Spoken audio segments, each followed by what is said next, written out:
읽어주는 교과 첫째 날 12월 3일 일요일 아테네의 히브리인. 사도행전 17장 1에서 16절을 읽어보라.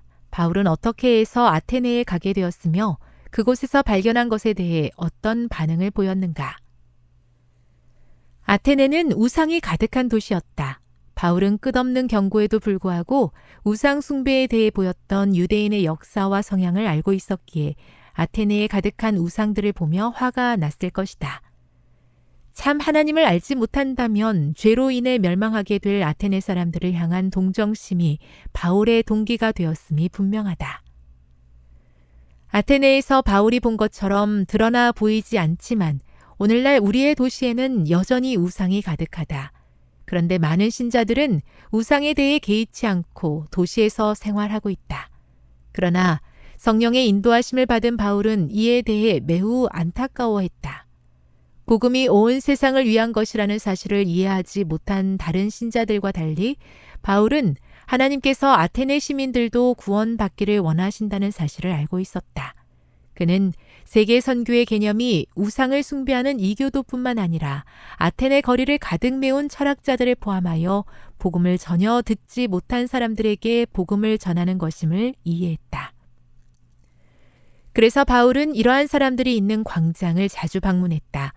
바울은 이 경험을 통해 이교도들의 마음과 생각에 다가갈 수 있는 방법을 연구하고 시험하기 위한 최초의 글로벌 선교 센터를 시작한 셈이다. 바울은 유대인이나 하나님을 경외하는 이방인에게 접근하는 것과 같은 방식으로는 아테네 사람들에게 다가갈 수 없다는 것을 알았다. 그들은 이스라엘의 하나님, 그리고 그분이 이스라엘 민족 가운데서 행하신 일이 자신과 관계가 없다고 생각하는 사람들이었다. 유대인이나 하나님을 경외하는 이방인들에게 그렇게 중요한 하나님에 대한 개념과 믿음일지라도 아테네 광장에서 만난 사람들에게는 아무 의미가 없었다.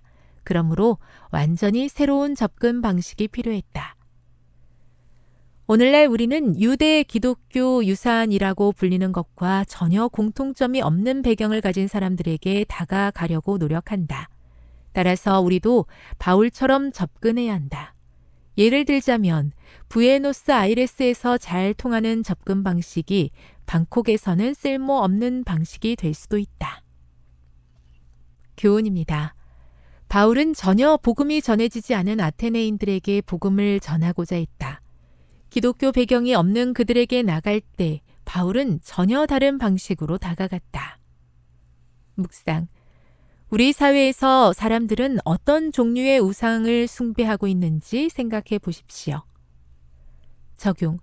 그 모든 것들이 얼마나 가치 없는 것인지에 대해 사람들의 눈을 뜨게 할 수 있는 방법은 어떤 것이 있겠습니까? 영감의 교훈입니다. 하나님을 모르는 아덴 사람들에 대한 동정심.